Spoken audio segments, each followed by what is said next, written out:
1 dekade lalu, bertepatan dengan Hari Hak Asasi Hewan, saya menulis di blog saya mengenai betapa kita sangat spesiesisme, bahwa hanya spesies manusia yang berhak mengatur ini dan itu kepada hewan dan alam, dan tidak berlaku sebaliknya. Tapi pernahkah kita menatap dengan tajam santapan yang ada di depan kita, memikirkan dari mana asalnya, bagaimana proses pengolahannya, mempertanyakan perawatannya, dan mencari tahu kandungan isinya? Atau sudah benarkah cara kita menyembeli atau bagaimana dengan makanan yang dimakan oleh calon makanan kita ini? Kita adalah apa yang kita makan. Segala yang kita makan akan membentuk darah, daging, bahkan kejiwaan kita. Sehingga Rasulullah Shallallahu Alaihi Wasallam bersabda, janganlah jadikan perutmu sebagai kuburan para ternak. Nah, buku yang tengah Anda baca resensinya ini menjelaskan seputar pertanyaan-pertanyaan di atas. Ditulis oleh Jonathan Safran Foer dan mengambil subjudul Saatnya Kita Menyadari Kehidupan di Balik Santapan Kita. Buku ini terbit pertama kali di Amerika pada tahun 2009 dan diterjemahkan ke dalam bahasa Indonesia setahun setelahnya, atau lebih tepatnya pada tahun 2010 oleh Gramedia Pustaka Utama. Buku ini terbagi ke dalam 8 bab yang tersebar pada 316 halaman. Di awal buku, penulis membuka pembahasan bukunya dengan menceritakan pohon silsilah keluarganya yang merupakan keturunan Yahudi yang bermigrasi di Amerika dari kekejaman Nazi Jerman pada Perang Dunia Kedua. Nenek dari Jonathan Safran Foer yang berhasil selamat tersebut merupakan pemasak yang andal. Nah, buku ini lahir dari kesadaran penulis sesaat setelah anaknya lahir dunia ini. Penulis kemudian membatin, anakku harus makan makanan yang sehat agar dapat tumbuh sehat. Disitulah ide menulis buku Memakan Hewan pertama kali muncul. Makan hewan menjadi pertanyaan yang selalu muncul pada benak, sehingga ia memilih menjadi vegetarian untuk beberapa saat meski belum sampai kepada diet vegan. Nah, diet vegan sendiri adalah gaya hidup yang tidak memakan produk hewani, termasuk telur, susu, madu, dan sejenisnya. Sedangkan vegetarian merupakan gaya hidup yang tidak memakan produk hewani, tetapi masih mentolerir konsumsi akan telur dan atau susu. Panjang jala ikan industrial saja sudah sekitar 120 km. Jarak yang sama dapat dibentangkan dari permukaan laut hingga antariksa. Itulah gambaran awal mengenai masifnya industri peternakan dan perikanan. Mari kita mulai dengan hewan darat. George adalah anjing milik penulis. Penulis kemudian berpikir mengapa di sebagian negara memakan salah satu hewan, misalnya anjing, dianggap tabu, sementara di sebagian negara lainnya boleh-boleh aja. Di Prancis, masyarakatnya akrab dengan anjing, tapi terbiasa makan kuda. Di Spanyol, masyarakatnya akrab dengan kuda, tapi terbiasa makan sapi. Sementara di dunia, masyarakatnya akrab atau bahkan mensucikan sapi, tapi terbiasa makan anjing. Penulis kemudian bertanya, mengapa tidak makan semuanya saja? Atau tidak sama sekali? Atau ada alternatif lain? Apa sih alasan kita untuk makan anjing? Di beberapa negara, semur anjing merupakan menu istimewa. Sebenarnya, memakan hewan yang diternakan di industri modern bukanlah hewan hasil peternakan, melainkan hewan hasil peperangan. Bagaimana tidak, di peternakan industri yang terjadi adalah pemusnahan ayam petelur jantan sesaat setelah ia hidup, pengendangan tiak lebih besar dari kertas A4 bagi unggas, dan pemotongan ekor dan terkadang anggota tubuh lainnya bagi babi. Begitupun dengan pencampuran pakan ternak dengan bahan kimia berbahaya dan serbuk gergaji. Kehidupan kandang yang berserakan kotoran ternak, janin ternak, hingga mayat ternak, bahkan sampai pemukulan serta penyembelihan yang sadis adalah pemandangan yang jamak ditemui di peternakan industri. Silakan pembaca misalnya merujuk kepada film dokumenter yang berjudul The Minion atau banyak film-film dokumenter lainnya yang tersebar di YouTube untuk melihat peperangan di peternakan industri. Rasa malu sebagai bagian umat manusia hanya itulah yang tersisa setelah membaca buku ini dan menyimak videonya. Peternakan industri merupakan penyebab nomor 1 pemanasan global yang menyumbang 40% penyebab pemanasan global dibanding seluruh karbon yang dikeluarkan oleh alat transportasi. Saking antroposentrisnya, kita acuh terhadap hal-hal tersebut. Yang penting kita bisa makan sebanyak mungkin dengan harga semurah mungkin. Begitupun dengan aquaculture atau peternakan ikan. Hasil kapan sampingan yang ikut terjaring saat menangkap ikan dengan pukot harimau misalnya, menyebabkan mayoritas hewan laut tersebut ikut terjaring dan dibuang bangkainya di laut lepas. Seluruh lembaga pengawas ternak, pangan atau apapun namanya tidak berdaya menghadapi kehendak korporasi ternak. Korporasi berpikir bahwa lebih murah membayar denda dibandingkan menghentikan seluruh kegiatan produksi yang terlarang tersebut. Seruan aktivis environmentalisme untuk konvensi ternak dari peternakan industri sampai kepada peternakan tradisional berbasis keluarga yang hanya 1% itu sepertinya lebih berarti daripada berbicara pada manusia ketimbang berbicara kepada hewan.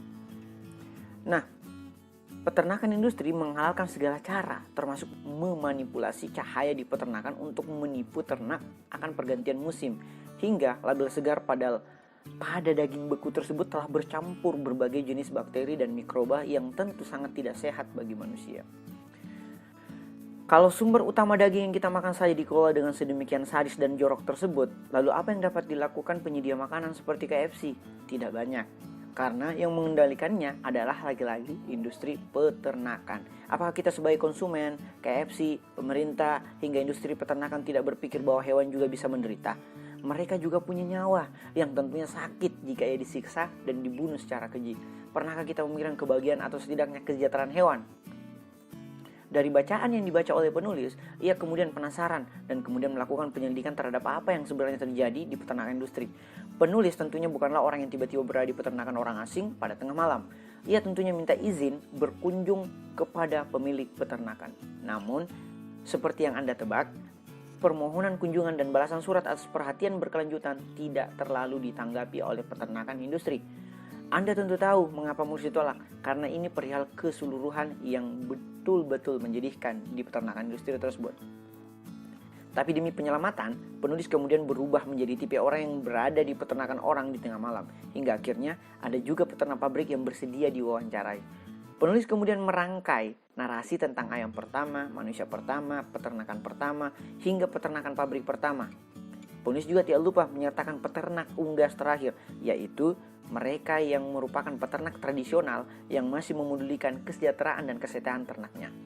Hal itu menurutnya selain membahagiakan ia dan ternaknya, melainkan pula menjamin keselamatan manusia secara umum yang memakan ternak-ternak tersebut. Rata-rata orang Amerika memakan hewan utuh sekitar 21.000 hewan sepanjang hidup. Ya, mungkin Indonesia setengahnya. Padahal salah satu penyebab kematian tertinggi berasal dari virus yang awalnya diidap oleh hewan, mulai dari virus influenza, flu Spanyol yang sangat mematikan itu, flu burung, flu babi, antrak, sapi gila, hingga yang paling mutakhir yaitu virus corona atau corona 19. Pandemi yang mematikan adalah flu Spanyol. Ini adalah pandemi yang paling mematikan. Dalam 24 pekan saja membunuh hampir 24 juta orang. Webster kemudian menyebutkan bahwa seluruh influenza berasal dari unggas, lebih tepatnya burung. Hidup dan matinya seekor burung kini mempengaruhi hidup dan matinya umat manusia, sehingga cara beternak harus kita perhatikan kembali. Cara memakan harus kita pedulikan kembali. Dari sanalah segala virus itu mulai tumbuh dan berkembang. Seperti namanya, influenza berarti pengaruh. Sayangnya pengaruhnya adalah sesuatu yang negatif, yakni virus yang mematikan. Faktanya, hampir sepertiga tanah di muka bumi digunakan untuk ternak. Sepertiga loh ya. Kotoran ternak yang dikumpulkan kemudian dibuang ke danau yang dekat dengan peternakan dan dekat pula dari pemukiman manusia. Udara yang terkandung akibat dari kotoran ternak tersebut dapat menyebabkan berbagai penyakit yang tak kalah mematikannya.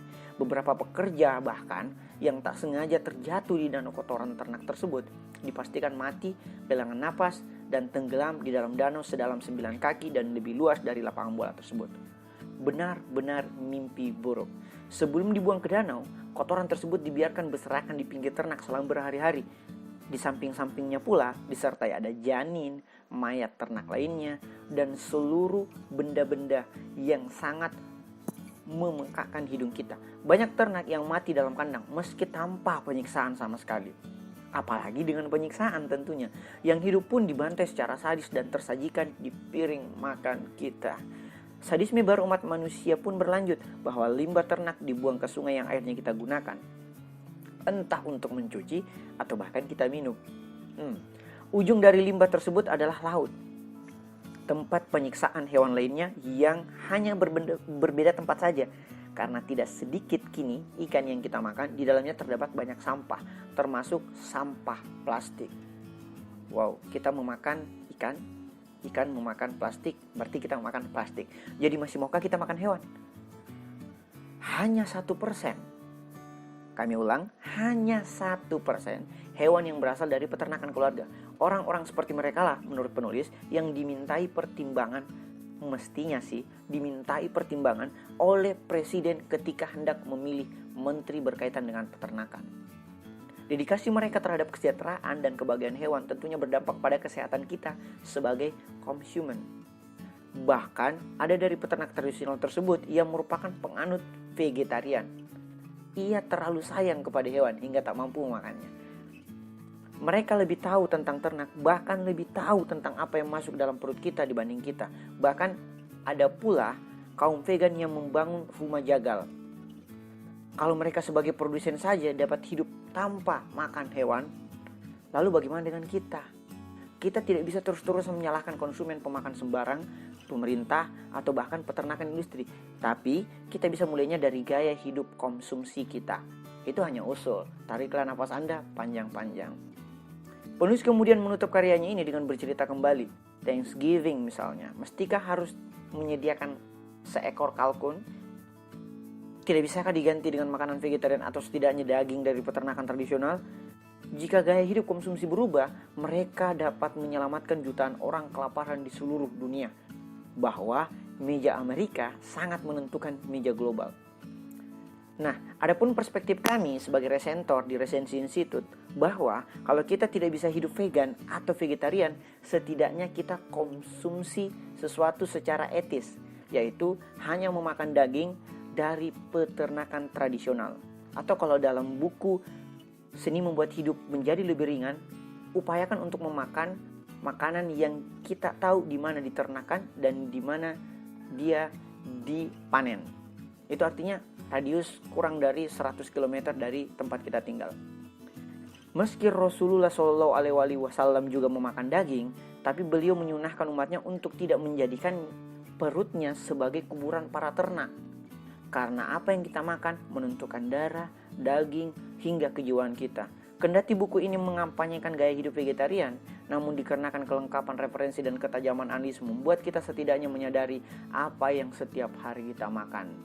Jangan-jangan kita makan hewan yang ada virus coronanya. Thanks.